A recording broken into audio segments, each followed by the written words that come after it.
Welcome to Doc NYC 2025 Spring Showcase, or mid-year celebration of documentary film and series. I'm Ruth Somalo, Senior Features Programmer at Doc NYC Film Festival, and I am so excited to be leading a conversation about the extraordinary documentary Deaf President Now, brought to us by Apple TV+. Today, I have the pleasure of speak with the co-directors and producers, Nyle DiMarco and Davis Guggenheim, along with interpreter Gray Van Pelt. Hello, everyone. Hi. Welcome. Hi. Hi. Thanks so much for having us. Pleasure. Thank you for making this inspirational film. I am amazed that I didn't know anything about this extraordinary revolutionary protest and that it took this long for anyone to tell it in cinematic form. So can you share a little bit about how the project started? Yeah, happy to. So this project actually got its origin about 6 years ago when I initially reached out to the producer, Jonathan King, with the interest of telling the story. He realized he had never heard about this protest, as so many hearing people haven't, in spite of it being such an important civil rights movement. So we decided to do a scripted take of this project initially, where we hired two writers, one deaf, one hearing, to put this story together as a script. After the first pass, we felt like it could use a little bit more zhuzhing. And after the second, we really realized that the span of this story isn't just as simple as, 7 days and we get to appoint a deaf president, but there's so many more layers and complicated elements to it. The deaf experience, the discrimination and oppression that we've experienced over years and years, many generations, is not really something that's easy to fit into a scripted format, which was when we approached Davis, and he immediately said, "This has to be a documentary. What are you talking about, a scripted version?" And it took us 6 years really to get the telling of this story right. Do you want to add anything, Davis? No, but I'm curious for Gray. Is there a sign for zhuzhing?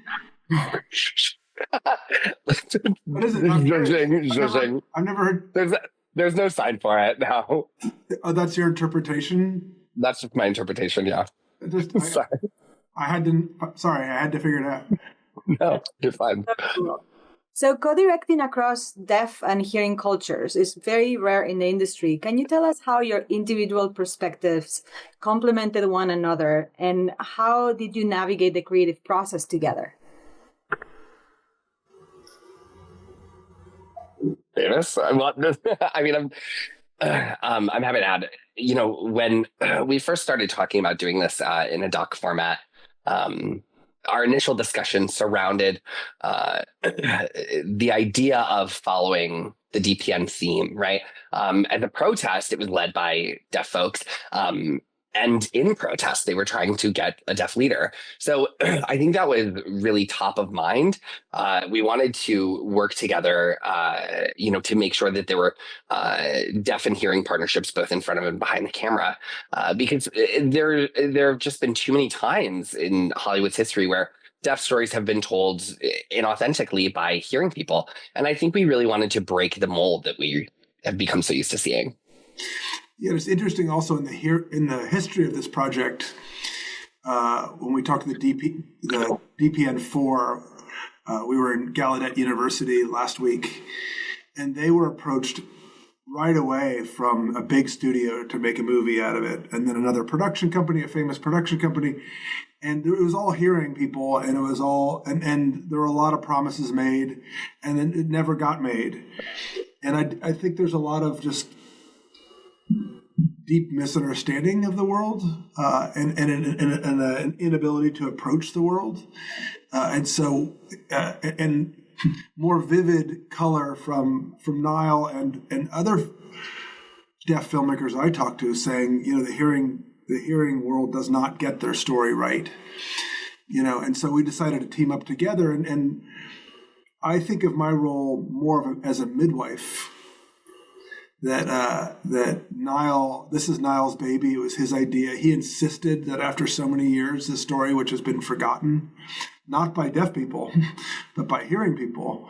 And so it's his baby, and I've been part of a lot of births in the movie business, and so I like the idea that I'm the midwife to his idea and helping him, but also like out of this process of working together, which I've never done before, and the sort of natural give and take between two very different perspectives, his and mine, came some opportunities in the storytelling, which was, what Nyle came up with calling deaf POV.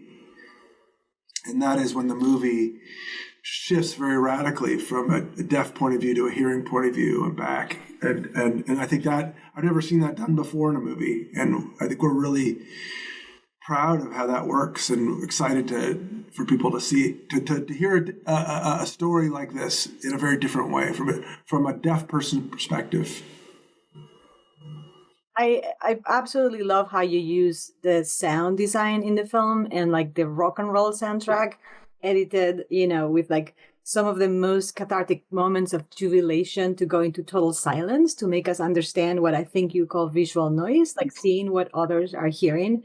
And it becomes super interesting to realize how much sound or the lack of it can affect emotion for like the hearing people. And so tell us about working through this concept and how you achieve this incredible rhythm in the film to bring us back and forth to this experience. Well, a lot of it is the brilliance is due to Michael Hart, the editor, who worked on my last film called Still. So a lot of the music choices and a lot of how the deaf point of view is executed, it was trial and error. We tried some very radical things that really didn't work, where you cut to complete silence and it feels like a mistake, actually. And so we figured out how to use sound design to simulate what it's like to be totally deaf. But also Nyle did bring this idea of visual noise. I think it came from some other deaf artist. And now, you should say what visual noise is. Yeah, so the idea of visual noise is really about the fact that sound isn't just something that hearing people have an experience with. There are so many different ways that we as deaf people experience sound, the way that we feel it, and of course the way that we see it. So we wanted to figure out ways to include hearing folks in our experience. And, to my knowledge, this is the first that it's ever been done in a film. I think we wanted to get really creative and sort of break the mold in terms of how Hollywood perceives deaf people and their relationship to sound and or music. And, to be honest with you, I don't know what the exact solution would ever be to make it perfect, but it was one of the things that Davis and I had a lot of fun experimenting with. For example, when you look at the shot of the students banging their hands on the hood, it's something with our eyes, we see the vibrations, we can feel the vibrations. The same with the lights flashing or with the cheerleaders and maintaining their rhythm with the drum. I think we had a really great opportunity to try everything and see if it worked. Davis and I loved to try essentially everything to see what stuck. Yeah, because I'll never be deaf, and Nyle can't always fully understand some of the sound things we're doing. It's both of us having faith in each other and me saying, okay, we're trying this thing. It's like this. How does that feel to you? And us trying as hearing people to capture what Nyle is describing. So it's interesting back and forth between two people who cannot fully grasp the other's experience. It's fascinating.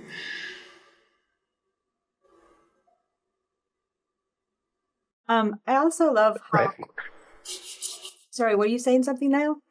You said right. I love so many things about the film, but I also really enjoyed the conversations with the 4 student leaders of Gallaudet today. Greg, Jerry, Team Bridgetta. They're so funny and eloquent, and the way that they kind of like finish each other's sentences and complement and contradict the narration of each other's events. So can you tell us a little bit about working with them? How did you find them? Were they on board with the project from the beginning? How did you collaborate with them in the process? You know, 6 years ago, we initially approached the four leaders, and myself, coming from a fourth generation deaf family, I'm really familiar with them, not only as people, but sort of their story. So it was very quick to be able to reach out. I was able to just text and set up a quick meeting with the four of them and, gauge their interest in doing Deaf President Now. And immediately they were all down 100%. And they said, out of all the attempts that have ever been made to make this movie, this is the first time we've been approached to do this by a deaf person. And, they believed that I was the right person to do this. They had dealt with so many other hearing producers who wanted to, fictionalize this, and certainly would have made error upon error upon error, just having no experience. But for me, somebody who has, lived, eat, breathed, and slept deaf my entire life, this was a great opportunity. So after 37 years, while it seems like a really long time, it was sort of the perfect timing. And we were a little bit concerned about them remembering all of the details. And, when we set up another meeting with the four of them, we would ask them questions about sort of what happened every day, what the internal workings of their meetings looked like. And, we asked at one point, were there ever any conflicts or disagreements? And they said, no. We got along great. We loved each other. It was a great, super collaborative, such a wonderful experience as partners. And we were like, were you ever concerned you would lose? And they said, no. We knew we were going to get it. And we were like, what? It was just, we knew with every protest, it's not always perfect, right? There are always sort of internal workings and dynamics that, shift and change and can, be an issue. So once we actually separated them and interviewed them one-on-one, we started to see more of the vulnerable side and really dive into the story. Were there any unexpected revelations or shifts in perspective during the interviews or like the archival research project? Is there anything you learned that you didn't know before, or any treasures? I think two things really stand out for me. I knew the four of them had moments where they didn't get along in the beginning.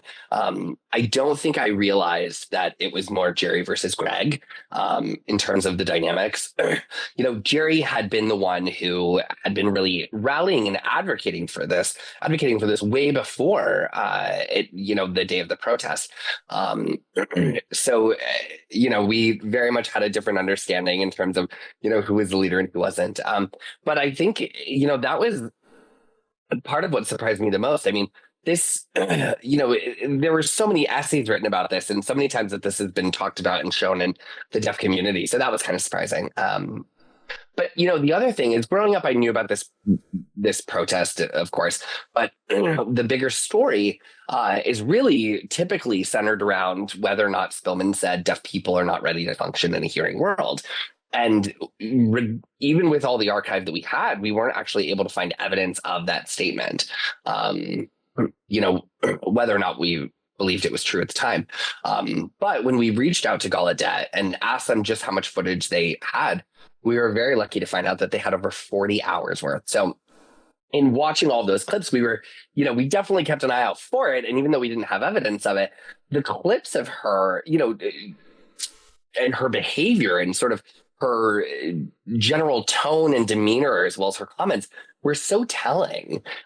It's funny, when we showed it to the four student leaders, they said, we've never seen any of this footage, but that's literally what she was like. And, I think it was quite eye-opening for them to see just how much of her behavior we had on camera. It's a stunning moment in the movie when she's in the gym and the students have pulled all the fire alarms, and she says it's awfully difficult to hear above all this loud noise. You just can't believe that she said that. Can't believe that she's that misguided or misinformed. Which is perfect for the documentary because it really shows us how like she's no clue of the death experience. Yeah, Also, exactly. And it's funny, I always love, Davis says, a lot of people have really good intentions, but good intentions can cause the same amount of harm as bad ones.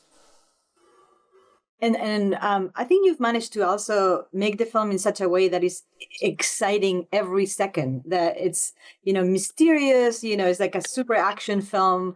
Like the way you've done recreations is so well kind of like constructed into the archival footage material that it almost feels like you're watching a movie. It's like, how did they have access to that? Can you talk to us a little bit about that process?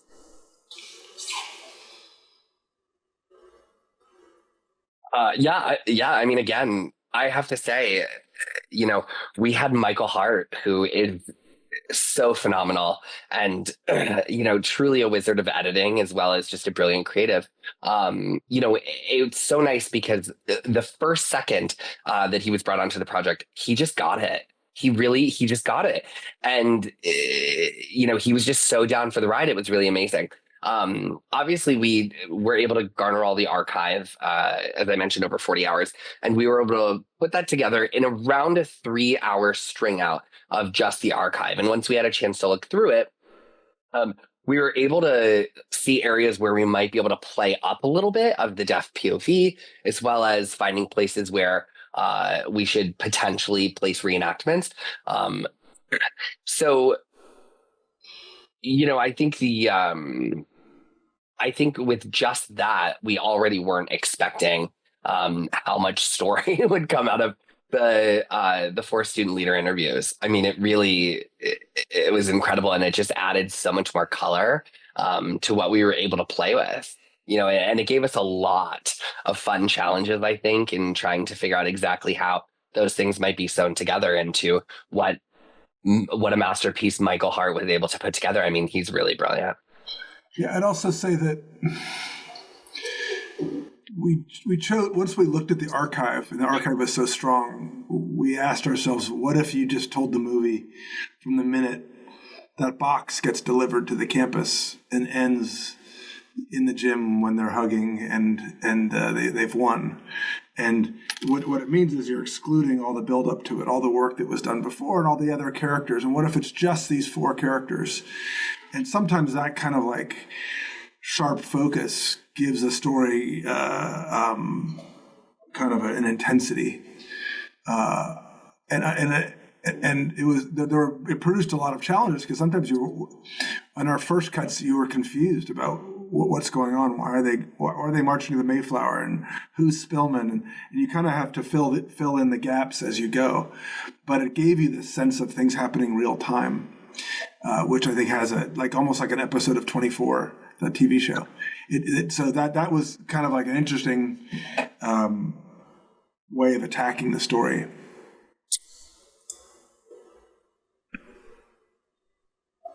Also, this film comes at a moment where protest and dissent on university campuses around the US are being crushed and protesters are retaliated against.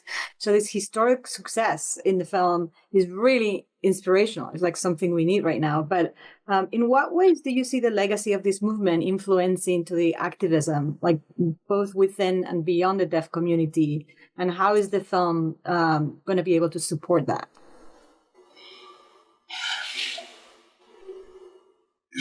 Yep. Yeah, I think this is a great question.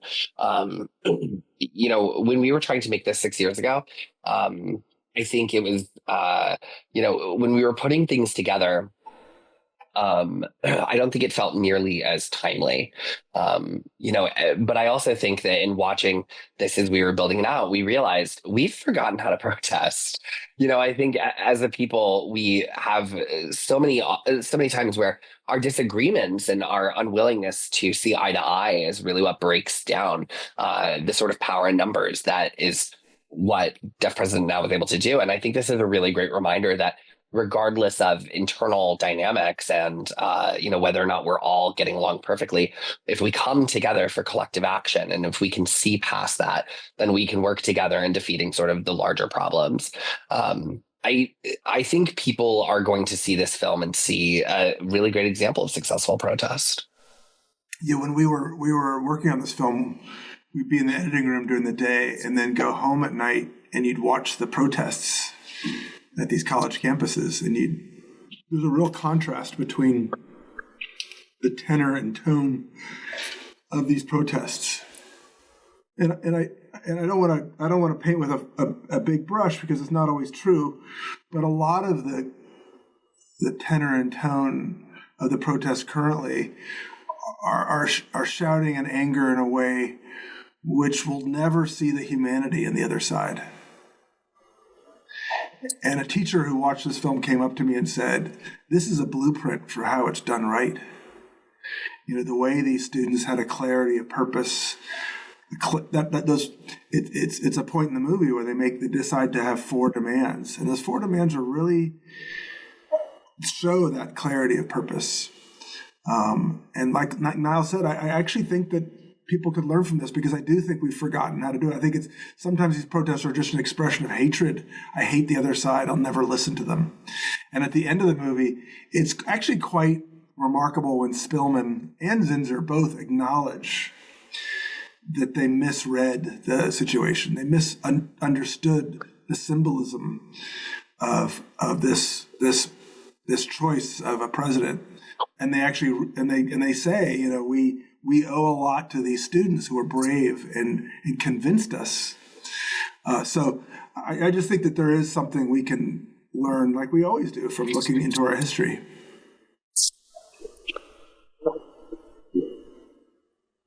The Deaf President Now movement seems to me that at the time, even if I've just learned about it, redefined deaf identity on a national state, the state as political, cultural, and collective. How do you see this film contributing to the ongoing agenda of the deaf empowerment movement today?